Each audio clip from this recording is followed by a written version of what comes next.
সবাইকে স্বাগত জানাচ্ছি বিডিভিউজ ইনফোটেনমেন্টে। আপনাদের সাথে আছি আমি সুস্মিতা দাস। মধ্যপ্রাচ্যের সাম্প্রতিক ভূ-রাজনৈতিক উত্তেজনার প্রেক্ষাপটে ইসরায়েলি সামরিক গোয়েন্দা মহলে এক নতুন আশঙ্কা সামনে এসেছে। ইসরায়েলের প্রতিরক্ষা বিশ্লেষকদের দাবি, তারা ইরানের এমন একটি গোপন সামুদ্রিক অস্ত্র ব্যবস্থার সন্ধান পেয়েছে যা বিশেষভাবে আমেরিকার বিমানবাহী রণতরী লক্ষ্য করে তৈরি করা হয়েছে। এই অস্ত্রের নাম নাহাঙ্গ টর্পেডো। ফার্সি ভাষায় নাহাঙ্গ শব্দের অর্থ তিমি বা বিশাল সামুদ্রিক প্রাণী, যার নাম থেকেই এর আকার ও শক্তির ইঙ্গিত দেয়। ইসরায়েলি সূত্রগুলোর দাবি, এটি কেবল একটি সাধারণ টর্পেডো নয়, বরং উচ্চ গতিসম্পন্ন, গভীর জলে চলাচল সক্ষম এবং ভারী ওয়ারহেড বহন করতে সক্ষম এমন এক অস্ত্র যা বড় আকারের যুদ্ধজাহাজের জন্য মারাত্মক হুমকি হয়ে উঠতে পারে। আরও বিস্তারিত থাকছে ওয়াহিদ ফারুকীর প্রতিবেদনে।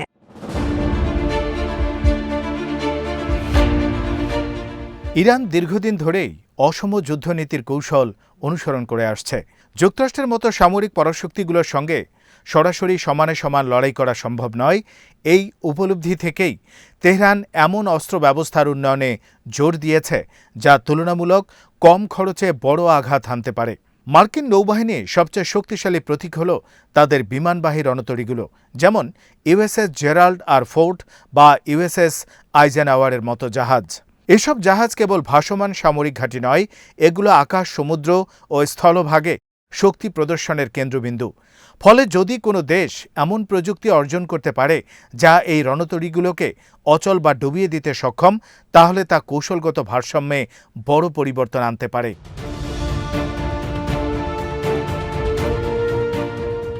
ইসরায়েলি বিশ্লেষকদের ধারণা, ইরানের নাহাঙ্গ টর্পেডো সুপার ক্যাভিটেশন প্রযুক্তি ব্যবহার করতে পারে।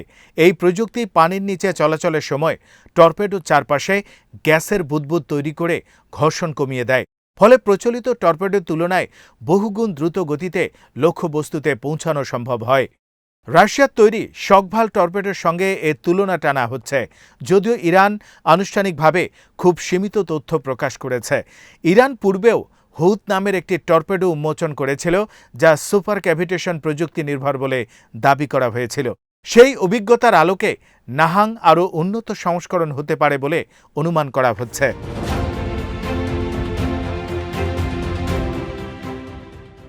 ইরানের সর্বোচ্চ নেতা আলী খামেনি সম্প্রতি এক বক্তৃতায় এমন এক অস্ত্রের ইঙ্গিত দেন যা আগে কখনো ব্যবহার করা হয়নি এবং যা শত্রুর শক্তির মেরুদণ্ড ভেঙে দিতে পারে। যদিও তিনি সরাসরি কোনো অস্ত্রের নাম উল্লেখ করেননি, ইসরায়েলি সামরিক বিশ্লেষকরা মনে করছেন এটি হয়তো নাহাঙ্গের মতো উচ্চ ক্ষমতাসম্পন্ন সামুদ্রিক অস্ত্রের প্রতি ইঙ্গিত। এই বক্তব্য মধ্যপ্রাচ্যে চলমান উত্তেজনার মধ্যে নতুন মাত্রা যোগ করেছে।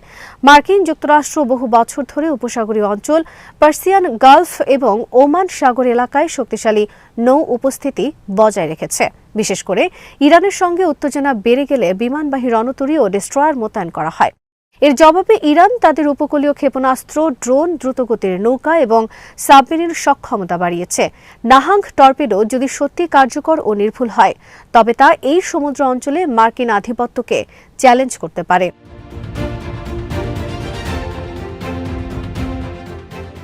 তবে প্রশ্ন হল, এই টর্পেডো কতটা কার্যকর এবং বাস্তবে কতটা ব্যবহারের উপযোগী? সামরিক বিশ্লেষণে দেখা যায় বিমানবাহী রণতরীগুলো বহুমাত্রিক সুরক্ষা বলয়ে সুরক্ষিত থাকে। এগুলোর চারপাশে ডেস্ট্রয়ার, ফ্রিগেট, সাবমেরিন এবং আকাশ নজরদারির ব্যবস্থা থাকে।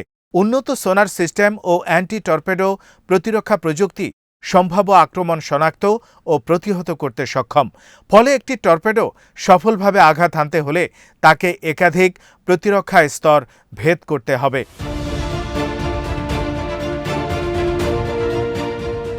তবু সামরিক বাস্তবতার ঝুঁকি পুরোপুরি শূন্য নয়। ইতিহাসে দেখা গেছে উন্নত প্রযুক্তির মাঝেও দুর্বলতা থেকে যায়। একটি মাত্র সফল আঘাতও প্রতীকী ও কৌশলগতভাবে বিশাল প্রভাব ফেলতে পারে। যদি কোনো বিমানবাহী রণতরী ক্ষতিগ্রস্ত হয়, তা কেবল সামরিক ক্ষতি নয়, রাজনৈতিক ও মনস্তাত্ত্বিক প্রভাবও গভীর হবে। যুক্তরাষ্ট্রের বৈশ্বিক প্রভাব ও শক্তির প্রতীক হিসাবে বিমানবাহী রণতরীগুলোর গুরুত্ব অপরিসীম। ইসরায়েলের জন্য বিষয়টি বিশেষ তাৎপর্যপূর্ণ। ইসরায়েল নিজেও ইরানের আঞ্চলিক প্রভাব ও সামরিক সক্ষমতা নিয়ে উদ্বিগ্ন। তেহরানের ক্ষেপণাস্ত্র কর্মসূচি, ড্রোন প্রযুক্তি এবং প্রক্সি গোষ্ঠীগুলোর মাধ্যমে প্রভাব বিস্তার এসবই তেল আবিবের নিরাপত্তা নীতিতে বড় ফ্যাক্টর। নাহাং যদি কার্যকরভাবে মোতায়েনযোগ্য হয় তবে তা ইরানের প্রতিরোধ কৌশলকে আরও জোরদার করবে।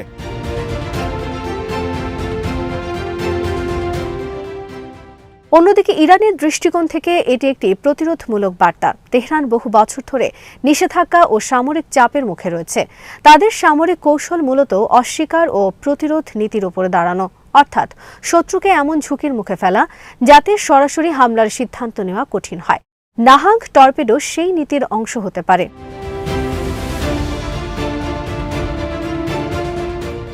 তবে এও মনে রাখতে হবে, এমন অস্ত্র ব্যবহার করা মানেই সরাসরি যুদ্ধের দ্বার উন্মুক্ত করা।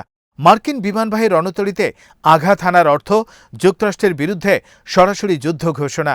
এর প্রতিক্রিয়া হবে ব্যাপক ও বিধ্বংসী। যুক্তরাষ্ট্রের সামরিক সক্ষমতা, বিশেষত বিমান শক্তি ও ক্ষেপণাস্ত্র প্রতিরক্ষা ব্যবস্থা ইরানের অবকাঠামোর উপর বড় আঘাত হানতে সক্ষম। ফলে নাহাং ইরানের জন্য যেমন শক্তির প্রতীক, তেমনি একটি বিপজ্জনক জুয়াও। মধ্যপ্রাচ্যের শক্তির ভারসাম্য দীর্ঘদিন ধরেই নাজুক।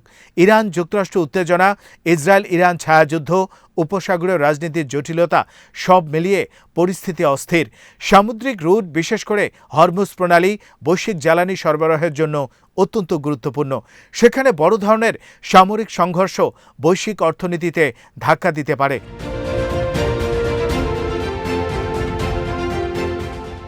সবশেষে বলা যায়, নাহাং টর্পেডো বাস্তবে কতটা সক্ষম তা নিয়ে নিশ্চিত তথ্য সীমিত। ইসরায়েলি গোয়েন্দা দাবি ও ইরানি বক্তব্য দুটোই কৌশলগত বার্তার অংশ হতে পারে। সামরিক প্রযুক্তির উন্নয়ন যেমন বাস্তব, তেমনি মনস্তাত্ত্বিক যুদ্ধও সমান গুরুত্বপূর্ণ। ইরান হয়তো এই অস্ত্রের মাধ্যমে প্রতিরোধ সক্ষমতার বার্তা দিচ্ছে, আর ইসরায়েল ও যুক্তরাষ্ট্র তা ঘনিষ্ঠভাবে পর্যবেক্ষণ করছে।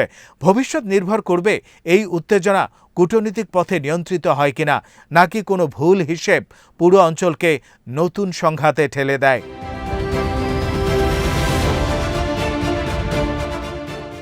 আজ এখানেই শেষ করছি। সমরাস্ত্র, প্রতিরক্ষা ও কূটনীতির নানা তথ্য জানতে চোখ রাখুন বিডিভিউজ ইনফোটেইনমেন্টে। চ্যানেলটি ভালো লাগলে সাবস্ক্রাইব করুন। সংযুক্ত থাকুন আমাদের ফেসবুক পেজে।